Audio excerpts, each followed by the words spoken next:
ನಮಸ್ಕಾರ. ಈ ವಿವರಣೆಗೆ ಸ್ವಾಗತ. ಇಂದು ನಾವು ಶಾಲಾ ಶಿಕ್ಷಣ ಇಲಾಖೆಯು ಮೇ 15, 2026ರಂದು ಹೊರಡಿಸಿರುವ ಒಂದು ಅತ್ಯಂತ ಪ್ರಮುಖವಾದ ಸುತ್ತೋಲೆಯನ್ನು ತೆಗೆದುಕೊಳ್ಳುತ್ತಿದ್ದೇವೆ. ಇದರ ಪ್ರತಿಯೊಂದು ಅಂಶವನ್ನು ಸವಿವರವಾಗಿ ವಿವರಿಸಿ, ರಾಜ್ಯದ ಶಾಲೆಗಳಲ್ಲಿ ನಾಡಗೀತೆ ಕಡ್ಡಾಯ ಆದೇಶದ ಹಿಂದಿರುವ ಅಸಲಿ ಉದ್ದೇಶವೇನು ಮತ್ತು ಪ್ರತಿದಿನ ಇದು ಹೇಗೆ ಜಾರಿಗೆ ಬರಬೇಕು ಅನ್ನೋದನ್ನ ಅರ್ಥ ಮಾಡಿಕೊಳ್ಳೋಣ. ಬನ್ನಿ ಶುರು ಮಾಡೋಣ. ಇಲ್ಲಿ ಕಾಣ್ತಾ ಇರುವ ಈ ಅಧಿಕೃತ ದಾಖಲೆಯನ್ನೊಮ್ಮೆ ಗಮನಿಸಿ. ಇದು ನೇರವಾಗಿ ಶಾಲಾ ಶಿಕ್ಷಣ ಇಲಾಖೆ ಆಯುಕ್ತರ ಕಚೇರಿಯಿಂದ ಬಂದಿರುವಂಥದ್ದು. ಮೇ 15, 2026ರ ದಿನಾಂಕ, ಅಧಿಕೃತ ಲೆಟರ್ ಹೆಡ್ ಮತ್ತು ಸಹಿ ಎಲ್ಲವೂ ಇದರಲ್ಲಿದೆ. ಇವತ್ತು ನಾವು ಚರ್ಚೆ ಮಾಡ್ತಾ ಇರೋ ಪ್ರತಿಯೊಂದು ವಿಚಾರಕ್ಕೂ ಇದೇ ಮೂಲ ಆಧಾರ. ಯಾವುದೇ ಗೊಂದಲ ಬೇಡ ಅಂತಲೇ ನೇರವಾಗಿ ಈ ಮೂಲ ದಾಖಲೆಯನ್ನೇ ನಾವಿಂದು ಸಂಪೂರ್ಣವಾಗಿ ವಿಶ್ಲೇಷಣೆ ಮಾಡ್ತಾ ಇದ್ದೀವಿ. ಇವತ್ತಿನ ಈ ವಿವರಣೆಯಲ್ಲಿ ನಾವು ಏನೆಲ್ಲ ಕವರ್ ಮಾಡ್ತಾ ಇದ್ದೀವಿ ಅಂತ ನೋಡೋದಾದ್ರೆ, ಮೊದಲು ಈ ಕಡ್ಡಾಯ ಆದೇಶದ ಸ್ವರೂಪ, ಆಮೇಲೆ ದೈನಂದಿನ ತರಬೇತಿ ಹೇಗಿರಬೇಕು, ವಿಶೇಷ ದಿನಗಳ ನಿಯಮಗಳೇನು, ಇದರ ಹಿಂದಿನ ಸಾಂಸ್ಕೃತಿಕ ಅರ್ಥ ಮತ್ತು ಕೊನೆಯದಾಗಿ ಇದು ಶಾಲೆಗಳಲ್ಲಿ ಹೇಗೆ ಜಾರಿಗೆ ಬರಬೇಕು ಅನ್ನೋದನ್ನ ನೋಡೋಣ. ವಿಭಾಗ 1: ನಾಡಗೀತೆ ಕಡ್ಡಾಯ ಆದೇಶ. ರಾಷ್ಟ್ರಕವಿ ಕುವೆಂಪು ಅವರು ಬರೆದಿರುವ ಜಯ ಭಾರತ ಜನನಿಯ ತನುಜಾತೆ ಕೇವಲ ಒಂದು ಹಾಡಲ್ಲ ಅಲ್ವಾ? ಇದು ನಮ್ಮ ಕರ್ನಾಟಕದ ಏಕತೆ, ಭಾತೃತ್ವ ಮತ್ತು ಸಾಂಸ್ಕೃತಿಕ ಮೌಲ್ಯಗಳನ್ನೇ ಪ್ರತಿಬಿಂಬಿಸುವಂಥದ್ದು. ಶಿಕ್ಷಣ ಇಲಾಖೆ ಕೂಡ ಇದೇ ಅಂಶವನ್ನ ಬಹಳ ಸ್ಪಷ್ಟವಾಗಿ ಉಲ್ಲೇಖಿಸಿದೆ. ವಿದ್ಯಾರ್ಥಿಗಳಲ್ಲಿ ಚಿಕ್ಕ ವಯಸ್ಸಿನಿಂದಲೇ ಈ ರಾಜ್ಯಾಭಿಮಾನ, ನಾಡಿನ ಬಗೆಗಿನ ಹೆಮ್ಮೆ ಮತ್ತು ಸಾಂಸ್ಕೃತಿಕ ಅರಿವು ಮೂಡಬೇಕು ಅನ್ನೋದು ಈ ಆದೇಶದ ಪ್ರಮುಖ ಉದ್ದೇಶ. ಇಲ್ಲಿ ನಾವು ಗಮನಿಸಬೇಕಾದ ಅತಿ ಮುಖ್ಯವಾದ ಅಂಶ ಅಂದ್ರೆ ಈ ಆದೇಶದ ವ್ಯಾಪ್ತಿ. ಇದು ಬರೀ ಸರ್ಕಾರಿ ಶಾಲೆಗಳಿಗೆ ಮಾತ್ರ ಸೀಮಿತ ಅಂತ ಅನ್ಕೋಬೇಡಿ, ಖಂಡಿತ ಇಲ್ಲ. ರಾಜ್ಯದ ಎಲ್ಲ ಸರ್ಕಾರಿ, ಅನುದಾನಿತ ಹಾಗೂ ಅನುದಾನರಹಿತ ಪ್ರಾಥಮಿಕ ಮತ್ತು ಪ್ರೌಢಶಾಲೆಗಳಿಗೂ ಇದು ಅನ್ವಯಿಸುತ್ತೆ. ಅಂದ್ರೆ ಯಾವುದೇ ಶಾಲೆಗೆ ಇದರಿಂದ ವಿನಾಯಿತಿ ಇಲ್ಲ. ಒಂದು ವೇಳೆ ನಿಯಮ ಉಲ್ಲಂಘನೆಯಾದ್ರೆ ಆಯಾ ಶಾಲಾ ಮುಖ್ಯಸ್ಥರನ್ನೇ ನೇರವಾಗಿ ಹೊಣೆ ಮಾಡಲಾಗುತ್ತೆ ಅಂತ ಕೂಡ ಕಟ್ಟುನಿಟ್ಟಾಗಿ ಹೇಳಲಾಗಿದೆ. ವಿಭಾಗ 2: ದಿನಚರಿ ಮತ್ತು ತರಬೇತಿ. ಹಾಗಾದ್ರೆ ಪ್ರತಿದಿನ ಶಾಲೆಗಳಲ್ಲಿ ಇದು ಹೇಗೆ ನಡೆಯಬೇಕು? ನಿಯಮಗಳು ಬಹಳ ಸ್ಪಷ್ಟವಾಗಿವೆ. ಪ್ರತಿದಿನ ಮುಂಜಾನೆಯ ಪ್ರಾರ್ಥನಾ ಸಮಯದಲ್ಲಿ ಎಲ್ಲರೂ ಒಟ್ಟಾಗಿ ಅಂದ್ರೆ ಸಾಮೂಹಿಕವಾಗಿ ನಾಡಗೀತೆಯನ್ನ ಹಾಡಲೇಬೇಕು. ಅದು ಕೂಡ ಶುದ್ಧವಾದ ಉಚ್ಚಾರಣೆ ಮತ್ತು ಸರಿಯಾದ ಲಯದಲ್ಲಿ ನಿಗದಿತ ಸಮಯದೊಳಗೆ ಪೂರ್ಣಗೊಳ್ಳಬೇಕು. ಎಲ್ಲರೂ ಒಂದೇ ಲಯದಲ್ಲಿ ಒಂದೇ ಧ್ವನಿಯಲ್ಲಿ ಹಾಡಿದಾಗ ಮಾತ್ರ ಆ ಗೀತೆಯ ನಿಜವಾದ ಗಾಂಭೀರ್ಯ ನಮಗೆ ಅನುಭವಕ್ಕೆ ಬರೋಕೆ ಸಾಧ್ಯ. ಇಲ್ಲಿ ಬಹಳ ಆಸಕ್ತಿದಾಯಕವಾದ ಒಂದು ಜವಾಬ್ದಾರಿಯ ಹಂಚಿಕೆ ಇದೆ. ಕೇವಲ ಹಾಡಿಸುವ ಜವಾಬ್ದಾರಿ ಒಬ್ಬರದೇ ಅಲ್ಲ. ಸಂಗೀತ ಶಿಕ್ಷಕರು ಮಕ್ಕಳಿಗೆ ಶುದ್ಧವಾದ ಉಚ್ಚಾರಣೆ, ಸರಿಯಾದ ಸ್ವರ ಮತ್ತು ಲಯದೊಂದಿಗೆ ಹಾಡೋದನ್ನ ತರಬೇತಿ ಮಾಡಿಸ್ತಾರೆ. ಆದರೆ ಕನ್ನಡ ಶಿಕ್ಷಕರ ಪಾತ್ರ ಕೂಡ ಅಷ್ಟೇ ಮುಖ್ಯ. ಅವರು ಈ ಗೀತೆಯ ಪ್ರತಿಯೊಂದು ಸಾಲಿನ ಹಿಂದಿರುವ ಆಳವಾದ ಅರ್ಥ ಮತ್ತು ಆ ಸಾಂಸ್ಕೃತಿಕ ಮಹತ್ವವನ್ನ ಮಕ್ಕಳಿಗೆ ವಿವರಿಸಬೇಕು. ಇದು ನಿಜಕ್ಕೂ ಒಂದು ಅದ್ಭುತವಾದ ಸಂಯೋಜನೆ. ವಿಭಾಗ 3: ವಿಶೇಷ ದಿನಗಳ ನಿಯಮಗಳು.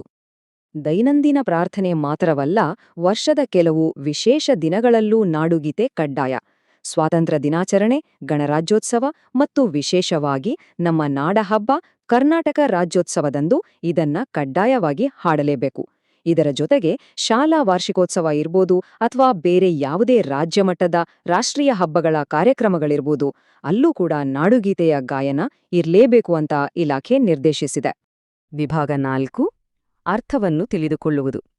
ಈ ಇಡೀ ಆದೇಶದಲ್ಲಿ ಅತಿ ಸೂಕ್ಷ್ಮವಾದ ಮತ್ತು ಬಹುಮುಖ್ಯವಾದ ಅಂಶ ಇಲ್ಲಿದೆ. ಅದೇನೆಂದ್ರೆ, ಈ ಕಡ್ಡಾಯ ಅನ್ನೋದು ಮಕ್ಕಳಿಗೆ ಒಂದು ಹೊರೆಯಾಗಬಾರ್ದು. ಕನ್ನಡ ಶಿಕ್ಷಕರು ಗೀತೆಯ ಅರ್ಥವನ್ನ ವಿವರಿಸಿದಾಗ ಮಕ್ಕಳು ಅದನ್ನ ಮನಸ್ಸಾರೆ ಒಪ್ಕೊಂಡು ಹಾಡಬೇಕು. ಯಾವುದೇ ರೀತಿಯ ಬಾಹ್ಯ ಒತ್ತಡವಿಲ್ಲದೆ ಮಕ್ಕಳ ಒಳಗಿನಿಂದಲೇ ಒಂದು ಸ್ವಯಂ ಪ್ರೇರಣೆ ಮೂಡಬೇಕು ಅನ್ನೋದೇ ಶಿಕ್ಷಣ ಇಲಾಖೆಯ ಅಂತಿಮ ಗುರಿ. ಇದನ್ನೇ ನಾವು ಅರ್ಥಪೂರ್ಣ ಅನುಷ್ಠಾನ ಅಂತ ಕರೆಯೋದು. ದಿನ ಯಾಂತ್ರಿಕವಾಗಿ ಬಾಯ್ಪಾಠ ಮಾಡಿದಂತೆ ಹಾಡೋದಲ್ಲ, ಬದಲಾಗಿ ಹಾಡುವಾಗ ಆ ಮಕ್ಕಳಲ್ಲಿ ಒಂದು ಐಕ್ಯತೆ, ಒಂದು ಶಿಸ್ತು ಮತ್ತು ತಮ್ಮ ನಾಡಿನ ಬಗ್ಗೆ ಆಳವಾದ ಗೌರವ ಸಹಜವಾಗಿ ಮೂಡಿಬರ್ಬೇಕು. ಈ ಭಾವನೆ ಅವರ ಅಂತರಾಳದಿಂದ ಬರ್ಬೇಕು ಅನ್ನೋದನ್ನ ಸುತ್ತೋಲೆ ಬಹಳ ಅಚ್ಚುಕಟ್ಟಾಗಿ ಒತ್ತಿ ಹೇಳಿದೆ. ವಿಭಾಗ 5: ಅನುಷ್ಠಾನ ಮತ್ತು ಪಾಲನೆ. ಈ ಎಲ್ಲಾ ನಿಯಮಗಳು ಕೇವಲ ಕಾಗದದ ಮೇಲೆ ಉಳಿಯಬಾರದು, ವಾಸ್ತವದಲ್ಲಿ ಜಾರಿಗೆ ಬರಬೇಕು. ಅದಕ್ಕಾಗಿ ಒಂದು ಜವಾಬ್ದಾರಿಯ ಸರಪಳಿಯನ್ನೇ ರಚಿಸಲಾಗಿದೆ. ಶಾಲಾ ಆಡಳಿತ ಮಂಡಳಿಯ ಬೆಂಬಲದೊಂದಿಗೆ ಮುಖ್ಯೋಪಾಧ್ಯಾಯರು, ದೈಹಿಕ ಶಿಕ್ಷಕರು ಮತ್ತು ಶಾಲೆಯ ಇತರ ಎಲ್ಲಾ ಶಿಕ್ಷಕರು ಕೂಡ ಒಟ್ಟಾಗಿ ಸೇರಿ ಕೆಲಸ ಮಾಡಬೇಕು. ಪ್ರತಿದಿನ ಈ ನಿರ್ದೇಶನಗಳು ಸರಿಯಾಗಿ ಪಾಲನೆ ಆಗ್ತಾ ಇದೆಯಾ ಅಂತ ನಿಯತಕಾಲಿಕವಾಗಿ ಪರಿಶೀಲನೆ ಮಾಡೋ ಜವಾಬ್ದಾರಿ ಇವರೆಲ್ಲರ ಮೇಲಿದೆ. ಈ ದಾಖಲೆಯ 7ನೇ ಪುಟವನ್ನೊಮ್ಮೆ ನೋಡಿದ್ರೆ ಈ ಸುತ್ತೋಲೆಯ ಗಂಭೀರತೆ ನಮ್ಗೆ ಅರ್ಥ ಆಗುತ್ತೆ. ನೋಡಿ, ಈ ಆದೇಶದ ಪ್ರತಿಗಳನ್ನ ಶಾಲಾ ಶಿಕ್ಷಣ ಇಲಾಖೆಯ ಉನ್ನತ ಮಟ್ಟದ ಅಧಿಕಾರಿಗಳಿಂದ ಹಿಡಿದು ಉಪನಿರ್ದೇಶಕರು, ಕ್ಷೇತ್ರ ಶಿಕ್ಷಣಾಧಿಕಾರಿಗಳು ಹಾಗೂ ತಳಮಟ್ಟದ ಎಲ್ಲಾ ಪ್ರಾಥಮಿಕ ಮತ್ತು ಪ್ರೌಢಶಾಲಾ ಮುಖ್ಯ ಶಿಕ್ಷಕರವರೆಗೂ ಕಟ್ಟುನಿಟ್ಟಿನ ಕ್ರಮಕ್ಕಾಗಿ ಅಧಿಕೃತವಾಗಿ ರವಾನಿಸಲಾಗಿದೆ. ಶಾಲೆಗಳಲ್ಲಿ ನಡೆಯುವ ಈ ಮಹತ್ವದ ಬದಲಾವಣೆ ಕೇವಲ ಶಿಕ್ಷಕರು ಅಥವಾ ಮಕ್ಕಳಿಗೆ ಮಾತ್ರ ಸೀಮಿತವಾಗಬಾರದು. ಪೋಷಕರಿಗೂ ಇದರ ಬಗ್ಗೆ ಸಂಪೂರ್ಣ ಅರಿವಿರಬೇಕು. ಇದಕ್ಕಾಗಿಯೇ ಈ ಆದೇಶದ ಹಿನ್ನೆಲೆ ಮತ್ತು ಮಹತ್ವವನ್ನ ವಿವರಿಸುವ ಸುತ್ತೋಲೆಯನ್ನ ಪ್ರತಿಯೊಂದು ಶಾಲೆಯ ನೋಟಿಸ್ ಬೋರ್ಡ್ನಲ್ಲಿ ಕಡ್ಡಾಯವಾಗಿ ಪ್ರದರ್ಶನ ಮಾಡಬೇಕು ಅಂತ ಸೂಚಿಸಲಾಗಿದೆ. ಇದು ಶಾಲಾ ವ್ಯವಸ್ಥೆ ಮತ್ತು ಪೋಷಕರ ನಡುವೆ ಒಂದು ಉತ್ತಮ ಪಾರದರ್ಶಕತೆಯನ್ನ ತರುತ್ತೆ. ಈಗ ಈ ವಿವರಣೆಯ ಕೊನೆಯಲ್ಲಿ ನಾವೊಂದು ಪ್ರಶ್ನೆಯನ್ನ ಕೇಳ್ಕೋಬೇಕಿದೆ. ಇದು ಕೇವಲ ಒಂದು ಶಾಲಾ ಚಟುವಟಿಕೆ ಮಾತ್ರನಾ? ಖಂಡಿತ ಅಲ್ಲ.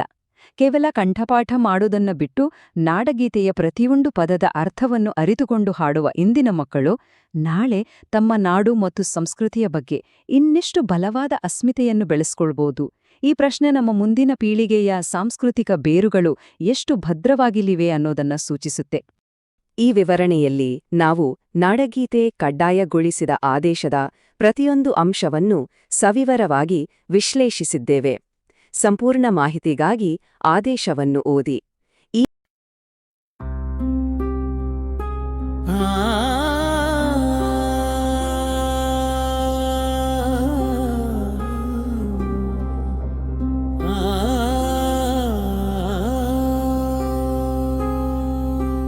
ಬಾಳ ಕದನದಲ್ಲಿ ಭರವಸೆಗಳು ಬೇಕು,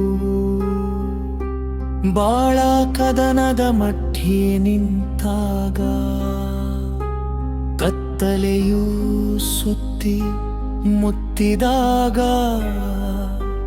ಹೆಜ್ಜೆ ತತ್ತರಿಸಿದ ಕ್ಷಣದಲ್ಲೂ